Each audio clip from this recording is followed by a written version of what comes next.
စာမျက်နှာ45မှာရှိတဲ့ ratio question 3ပုံစံကိုကြည့်အောင်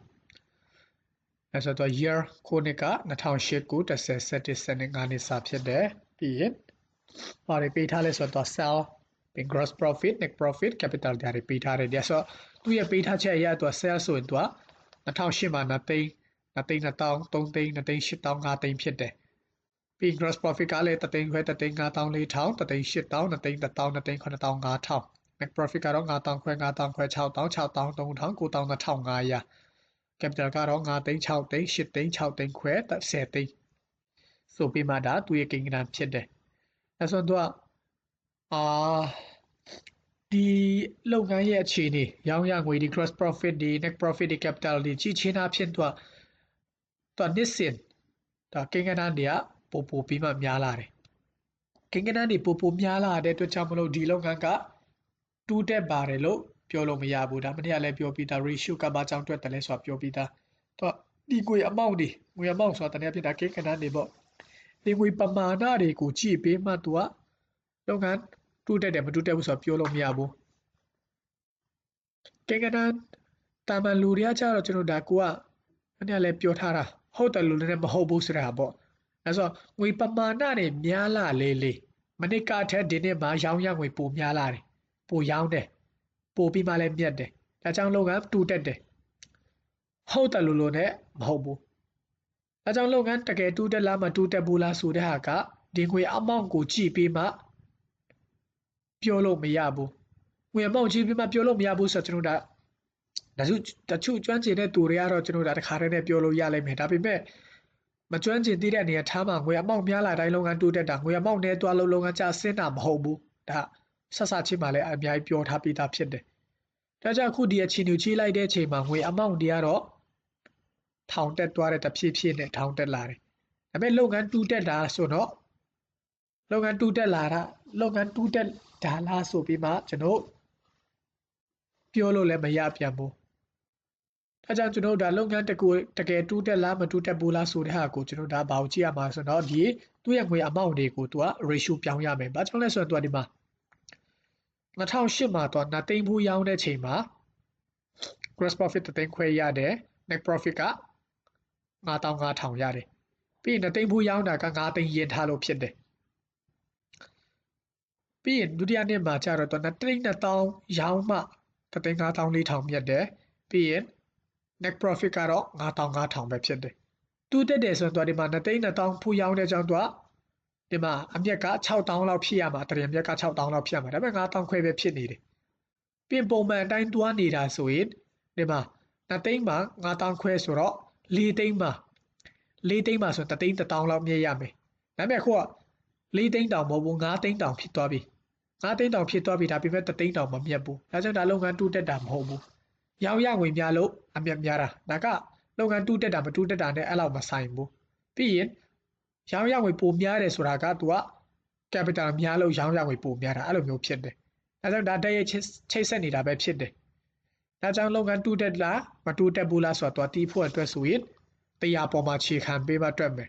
ဒါဆိုအောက်မှာတွက်ခိုင်းတာလေးတွေရှိတယ် net profit to sell net profit to sell ဆိုရင် net profit ကိုဒီ sell နဲ့စား100နဲ့မြောက်မယ်ဒါဆိုရင် net profit ကိုဒီဟာကိုဒီ sell နဲ့စားမယ်ပြင်100နဲ့မြောက်မယ်တတမသူကဘယ်နေရာထိယူပါမပြောဘူးဒါကြောင့်သူကတတမ2နေရာထိယူပေးလိုက်မယ် two decimal place တတမ2နေရာထိယူပြီးမှတွက်ထားပေးလိုက်ဒါမှ2008ခု10 17 ဒီမှာတွက်ပေးမယ်နောက် gross profit to sell ဆို gross profit ကို sell နဲ့စား100နဲ့မြောက်ဒါဆိုတော့တတမ2နေရာထိယူပြီးမှဒီမှာဆက်ပြီးမှဒီမှာတင်ရေးပေးလိုက်ကွပုံနဲ့စောက်ထဲမှာတင်ရေးပေးလိုက် exercise ထဲမှာတတ်မလို့တော့လဲရတယ်ပုံနဲ့စောက်ထဲမှာတင်ဒီမှာတွက်ထားပေးလိုက်ပြီး net profit to capital net profit to capital ဆိုတာကြတော့ net profit ကိုဒီ capital နဲ့စားတယ်ပြီးဘာမှပြောဆိုတော့100နဲ့ပဲမြောက်ပေးမယ်ဒါဆိုတော့ရတဲ့ဖြူဒီမှာဆက်ပြီးမှရေးတတမ2နေရာထိယူပြီးမှတွက်ပေးမယ်ဒါဆိုတော့နေရာလေးကိုကြည့်ပြီးမှလုပ်ငန်းတူတက်လားမတူတက်ဘူးလားဆိုတဲ့ဟာကိုကျွန်တော်တို့သုံးသပ်လို့ရမှာဖြစ်တယ်ဒီငွေအမောင့်ကိုကြည့်ပြီးမှတတိချပြောလို့မရသေးတာဒါပေမဲ့ဒီရာခိုင်နှုန်းတွေကိုကြည့်ပြီးမှတတိချပြောလို့ရသွားပြီဖြစ်တယ်ဒါဆိုဒီရာခိုင်နှုန်းတွေပိုများလာတယ်ဆိုကျွန်တော်ဒါလုပ်ငန်းတူတက်တယ်အဲ့လိုမျိုးပြောလို့ရတယ်ဘာကြောင့်ဆိုတော့တရားပေါ်မှာခြေခံပြီးသားဖြစ်တဲ့အတွက်ကြောင့်မလို့ဖြစ်တယ်ကဲဒါက question 3 အတွက်ကြည့်မယ် question 4 ဆက်ကြည့်မယ် Stacy purchased a selection of lamp from a wholesaler အဲ့ဆို Stacy ကနေ purchase ဝယ်တဲ့ selection of lamp ဆိုမိအိမ်လက်ရွေးစင်တွေပေါ့အကောင်းတွေလက်ရွေးစင်ဆိုတာအကောင်းတွေဒါမကောင်းတဲ့မပါဘူးပေါ့ပြင်ရမယ့်ဟာလေးတွေဈေးနဲ့ short ဈေးနဲ့ပြန်ရောင်းရမယ့်ဟာမပါဘူးအကုန်လုံးအကောင်းတွေကြီးခဲ့ဖြစ်တယ်ဒါကိုဝယ်တယ် from wholesaler လက်ကားရောင်းတဲ့သူထံကနေဖြစ်တယ်ဒါမတိမထား wholesaler ဆိုတာလက်ကားရောင်းတဲ့သူဖြစ်တယ် wholesale ဆိုလက်ကားရောင်းတာ seller ဆိုတာလက်ကားရောင်းတဲ့သူပေါ့အဲ့ဆိုလက်ကားရောင်းတဲ့သူထံကနေဝယ်တယ်ဝယ်တဲ့အချိန်မှာဘယ်လောက်ပေးတယ်လဲဆိုတော့9944ပေးတယ်ဒါကဝယ်တဲ့တာမျိုးဖြစ်တယ်အကြောင်း purchase ပေါ့ပြီးရင်သူက Caesars ပြန်ရောင်းတဲ့အချိန်မှာသူက this ပေါ့ဒီကောင်တွေဒီ9944တန်တဲ့ကုန်ပစ္စည်းတွေကို9944နဲ့ဝယ်ထားကုန်ပစ္စည်းတွေကိုသူက sell ဆိုပြီးပြန်ရောင်းတယ် retail outlet ဆိုတာအပြင်ကိုလက်လီနဲ့ပြန်ရောင်းတယ်အဲ့ဆိုလက်ကားနဲ့ဝယ်ထားတယ်လက်လီနဲ့ပြန်ရောင်းတယ်လက်လီနဲ့ပြန်ရောင်းတဲ့အချိန်မှာ9944ရင်ထားတဲ့ဟာကို13444ပြန်ရတယ်ဒါဆိုတာကရောင်းရငွေဖြစ်သွားပြီဒါဆိုရင်13440နဲ့ရောင်းထားတဲ့ကောင်ရဲ့အရင်ပြောဆိုရင်9944ဖြစ်တယ်ဒါကြောင့်ဒါ cost of sale လို့လည်းပြောလို့ရတယ်ဒါဆိုတော့ဒီနေရာမှာ purchase နဲ့ cost of sale နဲ့အတူတူပဲဖြစ်သွားမယ်ဒါဆို purchase နဲ့ cost of sale ကဘယ်အချိန်မှာတူမလဲဆိုရင်အမြဲတမ်းတူတာတော့မဟုတ်ဘူးဒါဆို purchase နဲ့ cost of sale ကဘယ်အချိန်မှာတူတယ်လဲဆိုရင်ဥပမာကိုက10သိန်းဘူးဝယ်ထားတယ်ဒီဝယ်ထားသမျှအကုန်လုံးကိုပြန်ရောင်းထွက်တယ်ဒါဆိုရင်ဝယ်ထားတာက10သိန်းပြီးရောင်းထားတဲ့ကောင်တွေရဲ့အရင်ကလည်း10သိန်းပဲဖြစ်သွားမယ်ဒါပေမဲ့ဝယ်ထားတာက10သိန်းထက်နေတဝက်ပဲရောင်းထွက်သေးတယ်ဆိုရင် purchase က10သိန်းဖြစ်တယ်ပြီးရင် cost of sale က9သိန်းပဲဖြစ်သွားမယ်ဒါကြောင့်အကုန်လုံးဝယ်ထားသမျှအကုန်လုံးရောင်းထွက်တယ်ဆိုရင် purchase နဲ့ cost of sale နဲ့တူပဲဖြစ်သွားမယ်ဒါပေမဲ့ဝယ်ထားသမျှအကုန်လုံးမရောင်းထွက်သေးဘူးရောင်းမထွက်သေးဘူးဆိုရင် purchase ကတတ် cost of sale ကတတ်ဖြစ်သွားမယ်ဒါပေမဲ့အခုဒီမှာကျတော့ဘာဖြစ်လဲဆိုရင်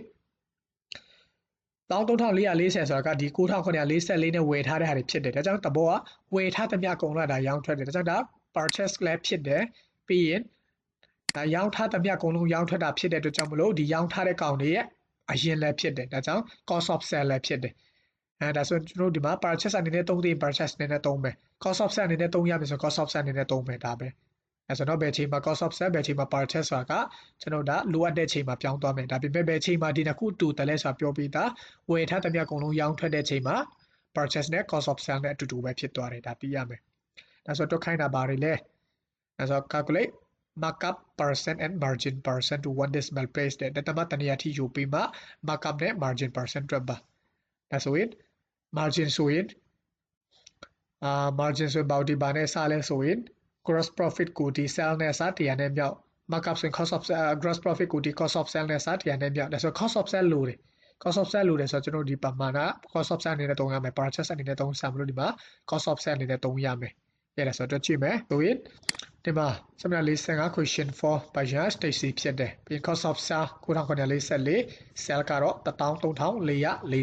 ရေးဆုံးရေးမယ်ဒါဆိုသူတွက်ခိုင်းတာက markup နဲ့ margin ဖြစ်တယ်ဒါဆို markup နဲ့ margin ဒါဆို markup ဆိုရင် gross profit ကိုတည်တယ်ပြီးရင် margin ဆိုရင် gross profit ကိုတည်တာဒါကြောင့်မတည်ဖို့လို့တယ်ဆိုတော့ gross profit ကိုတည်ဖို့လို့တယ်ဒါဆို gross profit ကိုရှာမယ်ဒါဆို gross profit ကိုလိုချင်တယ်ဆိုရင် sell ကနေဘာလို့မလဲဆိုတော့ cost of sell ကိုနှုတ်ရမှာဖြစ်တယ်ဒါဆို sell ကနေ cost of sell ကိုနှုတ်တယ်ဆိုရင်ဘာရမလဲဆိုတော့ gross profit ရမယ်ဒါဆို sell ကဘယ်လောက်လဲဒါဆို sell က13440အနှုတ် cost of sell ကတော့9944ဒါဆိုနှုတ်လိုက်တယ်ဆိုရင်သူကဘယ်လောက်ရမှာလဲဆိုရင်ဘယ်လောက်ရလဲဆိုတော့ gross profit က3696ရတယ်ကဲဒါဆိုရင်သူရှာခိုင်းတာတွေရှာလို့ရပြီဆိုတော့ရပြီဘာရှာခိုင်းလဲဆိုရင်ဆို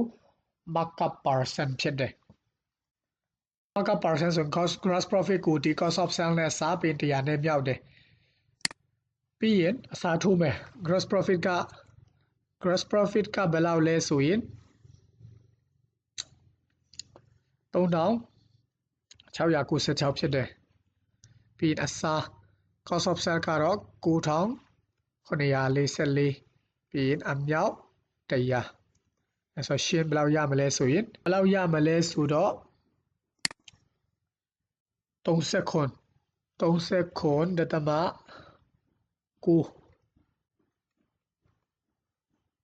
9 percent အဲ့ဆိုတော့တမတနေရာထိယူပေးပါလို့ပြောတဲ့အတွက်ကြောင့်မလို့သူကကိန်းပြည့်ယူလို့မရဘူးအဲ့ဆို39.9ဒါအတိအကျထားပေးရမှာဖြစ်တယ်ပြီးရင်နောက်မှာဘာရှာခိုင်းလဲဆိုတော့ margin